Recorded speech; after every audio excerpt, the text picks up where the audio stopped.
Bismillahirrahmanirrahim. Assalamualaikum warahmatullahi wabarakatuh. Nama saya Nadila Swajir dari kelas 27B. Adapun maksud pembuatan video ini untuk memenuhi tugas final dari mata kuliah Demokrasi dan HAM.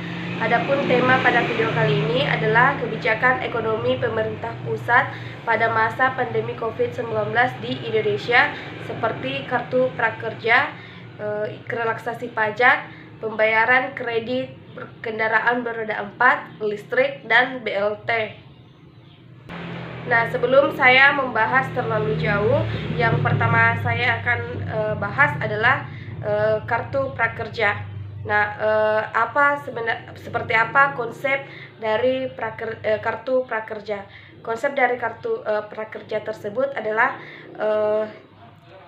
pemerintah memberikan layanan seperti keterampilan dan pembinaan terhadap masyarakat Indonesia yang tidak mempunyai keterampilan, sehingga warga tersebut mempunyai keterampilan.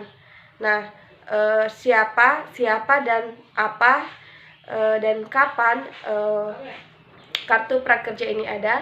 Kartu prakerja ini ada pada saat Presiden kita Joko Widodo pada saat pemilihan umum 2019. Nah, dengan kartu prakerja tersebut, warga masyarakat Indonesia yang mengikuti kartu prakerja yang menjadi peserta akan menjadi solusi, karena mereka mempunyai keterampilan dan mereka juga mendapatkan uang seperti insentif selama masa COVID-19 ini. Menurut saya ini solusi yang bagus selama pandemi COVID-19. Nah, data yang saya peroleh dari anggota DPR RI 6, Muhtaludin, mengatakan bahwa yang mengikuti yang memiliki kartu prakerja ini tidak hanya dibimbing ataupun dilatih, tetapi juga diberdayakan. Nah, pelatihan itu yang didapatkan akan memberi mereka produktivitas setelah wabah COVID-19 ini sudah hilang. Nah, selama COVID-19, kartu prakerja ini meluncur menjadi bantuan sosial, di mana mereka menerima intensif yang bisa digunakan untuk memenuhi kebutuhan mereka selama masa pandemi COVID-19 masih ada di Indonesia. Nah,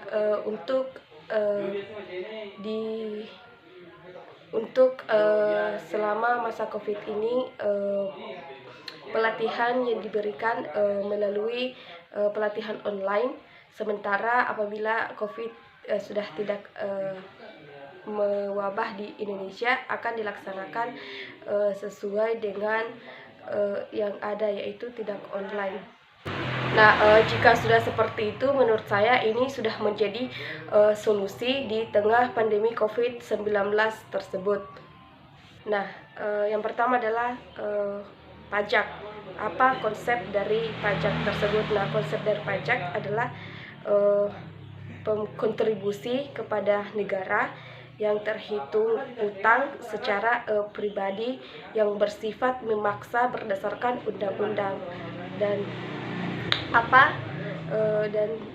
siapa pajak diberikan? Pajak dilakukan untuk kepentingan masyarakat secara tidak langsung. Pajak diberikan untuk kepentingan masyarakat sendiri. Nah, di tengah COVID-19 di Indonesia, pajak ini menjadi salah satu instrumen yang diandalkan oleh banyak negara, termasuk negara Indonesia. Nah, data dari kajian DDTC atau Official Research ditemukan respon Indonesia dengan menggunakan instrumen pajak relatif progresif. Nah, pada awal respon, pemerintah menggunakan pajak sebagai memitigasi efek dari wabah corona terhadap ekonomi. Bahwa dengan pajak, pemerintah ingin menjaga stabilitas perekonomian, pertumbuhan ekonomi, daya beli masyarakat dan produktivitas sektor tertentu yang terdampak virus pandemi COVID-19.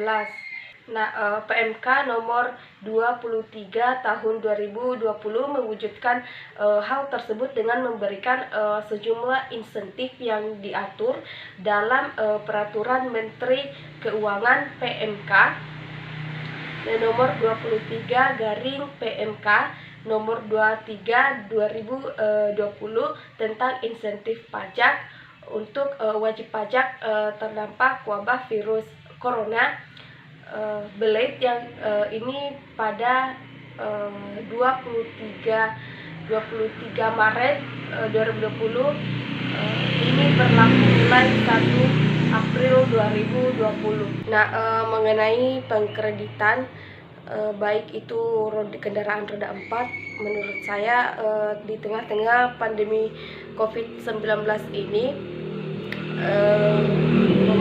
pemerintah juga memberikan keringanan terhadap warga negara Indonesia, yaitu keringanan seperti tidak membayar iuran, bisa tidak membayar iuran selama COVID masih berlangsung, tetapi kreditan tersebut dibayar setelah COVID tersebut hilang. Seperti itu. Menurut saya ini sangat membantu dan solusi terbaik juga dari pengkreditan seperti ini, karena kan masyarakat di Indonesia lockdown, jadi mereka tidak mempunyai penghasilan, apalagi mereka yang perekonomian menengah ke bawah.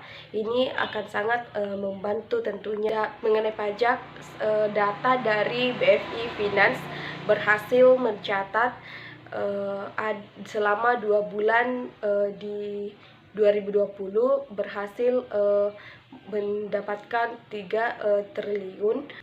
Nah, setelah itu pada tanggal 2 Maret 2019 BFI Finance berhasil memperketat dengan resiko, mereka takut dengan resiko perekonomian yang rusak ataupun tidak stabil karena wabah virus corona ini.